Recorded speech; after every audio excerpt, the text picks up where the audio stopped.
Hello বন্ধুরা, প্রত্যেকে আবারও ইউটিউব চ্যানেলে স্বাগত। আমরা প্রত্যেকেই বিয়োগ তো ছোটো থেকে করে এসেছি, প্রত্যেকে জানি আমরা বিয়োগ কীভাবে করতে হয়। ঠিক বিয়োগ করার সময় একটা জিনিস লক্ষ্য করেছি আমরা, যে যখনই কোনো উপরে একটি ছোট সংখ্যা এবং নিচে একটি বড় সংখ্যা আসে, তখন আমরা এই উপরের সংখ্যাকে আমরা 10 যোগ করে 13কে কনসিডার করি। অর্থাৎ যদি আমি এই বিয়োগটি করে থাকি, তাহলে আমরা লক্ষ্য করব যে এই বিয়োগটি আমরা যখন করার সময় নিচে যখন 5 এসেছে, তখন আমরা উপরের সংখ্যাকে 13 হিসাবে কনসিডার করি এবং আমরা 5-এর পর 6, 7, 8, 9, 10, 11, 12, 13 অর্থাৎ 8 লিখি। হাতে থাকলো 1, 2-এর সঙ্গে এই 1 যোগ করি। ভালো করে দেখো 2-এর সঙ্গে আমরা 1 যোগ করি এবং নিচে আসে 3, 5 থেকে 3 বিয়োগ করলে হয় 2। এইভাবে আমরা এই গণিতটি বা এই বিয়োগটি করে থাকি। কিন্তু আমাদের এই বিয়োগটি করার সময় অনেক কোশ্চেন মাথায় আসে। প্রথম কথা, যে এই 3কে কেন আমি 10 ধরলাম, মানে এই 3-এর সঙ্গে কেন আমি 10টি পেলাম বা 10 যোগ করলাম, এই 10টি এলো কোথা থেকে। আর দ্বিতীয় কথা, এই একটি এই নিচের সঙ্গে যোগ করছি কেন, এই বিষয়ে অনেকের কোশ্চেন থাকে। আমরা কোশ্চেন করে থাকি, হয়তো যথার্থ অ্যান্সার পেয়ে থাকি, কখনো বা যথার্থ অ্যান্সার পেয়ে থাকি না। তো এই বিষয়টি বুঝতে গেলে আমাকে প্রথমে নাম্বার সিস্টেমটি প্রথমে বুঝতে হবে। আমাদের নাম্বার সিস্টেম হচ্ছে বা সংখ্যা ভিত্তি, সেটা হচ্ছে 10 ভিত্তিক। অর্থাৎ আমরা একক, দশক, শতক এই যে নাম্বারটি আমরা লক্ষ্য করে থাকি, অর্থাৎ 532 এর অর্থ হচ্ছে এটি হচ্ছে 2, এটি হচ্ছে 3 × 10 এবং এটি হচ্ছে 5 × 100। বা এখানে যদি আরেকটি সংখ্যা আসতো, ভোর যদি আমি ধরতাম সেটি হাজারের ঘরে, তাহলে আমরা 4 × 1000 লিখতাম। অর্থাৎ প্রত্যেকটি যোগফল আকারে আমরা লিখতাম। অর্থাৎ আমরা কি লিখতাম, যে 4 × 1000 plus 5 × 100 plus 3 × 10 plus 2 is equal to, এই যে পুরো সংখ্যাটি হচ্ছে 4532 এই নাম্বারটি।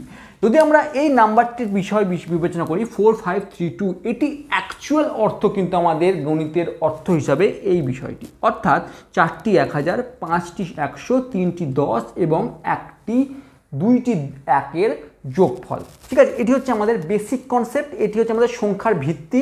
যে যখনই আমরা একক থেকে স্টার্ট করে যত আমরা বাম দিকে যাব, 10 গুণ হতে থাকবে। এরপরে যদি আরেকটি সংখ্যা থাকতো, সেটি × 5 × 10,000 হতো। ঠিক আছে, তো এইভাবে চলতেই থাকতো।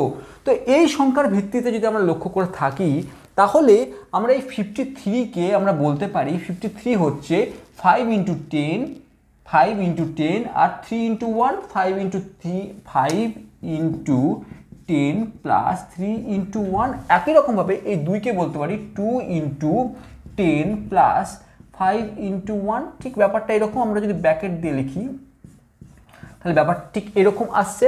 এই উপরে দুটি সংখ্যাকে আমরা যদি বিশ্লেষণ করি বা ভাঙি, এবার দেখা যাচ্ছে, এবার আমরা একটু অন্যরকমভাবে ভাবি। এই ছিল সংখ্যা ব্যবস্থা বা সংখ্যা দুটিকে কিভাবে দেখতে পারি বা সংখ্যা দুটি কি বিশ্লেষণ করছে আমাদেরকে, সেটা বোঝালাম।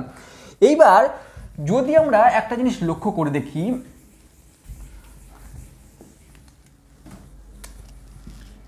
আমরা দশক বলে লিখলাম, একটি ঘর করলাম এবং এককের একটি ঘর করলাম।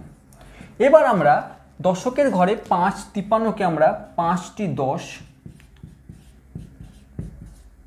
এককের ঘরে 3টি 1 আমরা লিখলাম। একই রকমভাবে 25কেও যদি আমরা সেভাবে সাজাই, তো 2টি 10 এবং 5টি 1 আমরা লিখলাম। ঠিক আছে, তো এই দুটিকে আমরা এভাবে আমরা বিশ্লেষণ করলাম। মানে ব্যাপারটা এরকম, এদের যোগফল করলে হয় 53, এদের যোগফল করলে হয় 25। এইবার তোমার কাছে দেখো, এই এককের কাছে আমাকে এই সংখ্যাটি 5 বড়। অর্থাৎ যদি এরকমভাবে বিশ্লেষণ করো, যে এককের কাছে কেউ একজন ধার চাইতে এসছে, যে আমাকে 5 টাকা তুই দে, তোর 5 টাকা বকেয়া আছে বা 5 টাকা আমার দরকার বলে যদি কেউ ধার চাইতে আসে এবং ওর কাছে শুধু 3 টাকা থেকে থাকে, তাহলে ও 2 টাকা কোথা থেকে অ্যারেঞ্জ করবে? তোমার কাছে যদি 3 টাকা থেকে থাকে এবং তোমাকে কেউ একজন 5 টাকা ধার চাইতে এলো, তোমাকে দিতেই হবে। তখন তুমি কি করবে? তোমার নিকটতম বন্ধুর কাছ থেকে তুমি 2 টাকা ধার চাইবে। তো এককও কি করলো, যখন এরকম সিচুয়েশন এলো, 5 দিয়ে বিয়োগ করতে যাচ্ছি বা 5 আমাকে দিতে হবে, তখন ওর কাছে কোনো অপশন নেই, ওর কাছে 3ই আছে। ও বললো দর্শককে, আমাকে তুই 2 ধার দে, 2 টাকা ধার দে বা 2টি সংখ্যা ধার দে। এ বললো, ভাই আমার কাছে কোনো খুচরো পয়সা নেই, তোকে যদি নিতে হয় তুই 10ই আমার কাছ থেকে নে, 10টি টাকায় আমার কাছ থেকে নে। যদি টাকার হিসাবে যদি আমরা বিশ্লেষণ করি, তো 10টি টাকায় আমার কাছ থেকে নেই। ও বললো ঠিক আছে ভাই, আমি বিপদে পড়েছি ভাই, তোকে 2 টাকা আমাকে জায়গায় 10 টাকায় দিয়ে আমি তোকে 8 টাকা পরে ফেরত দেবো। ওকে, তো এ এখান থেকে কী করলো, দর্শক একে বললো একককে তুই 10 টাকা নিয়ে নেই। তো দর্শক কী করলো, এর কাছ থেকে একটি 10 চলে গেল এর কাছে, এবং ও 1 2 3 4 5 6 7 8 9 10। তো এখন এককের কাছে পড়ে থাকলো 1 2 3 4 5 6 7 8 9 10 11 12 13।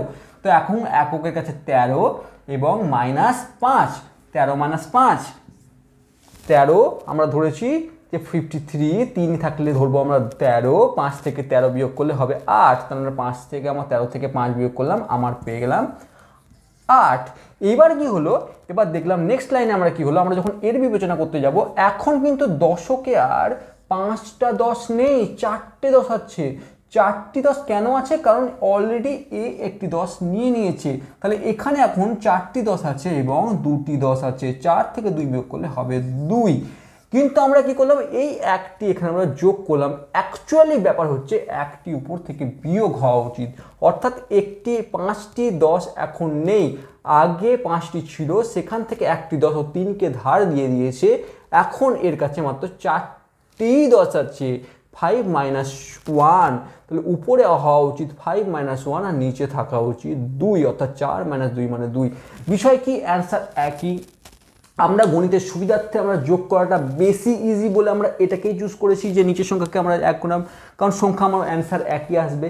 গণিতের সুবিধার্থে আমার সহজার্থে আমরা এই সূত্রগুলি ইউজ করে থাকি বা এই প্র্যাকটিস করে থাকি, এইভাবে আমরা অঙ্ক করে থাকি, কিন্তু বেসিক্স এটাই বলছে। তো যদি ভালো লেগে থাকে অবশ্যই চ্যানেলকে সাবস্ক্রাইব করো এবং শেয়ার করো, যদি তোমার প্রয়োজনের, যদি অন্য এই ভিডিওটি যদি অন্য কারোর প্রয়োজন লাগে তার জন্য। Thank you for watching.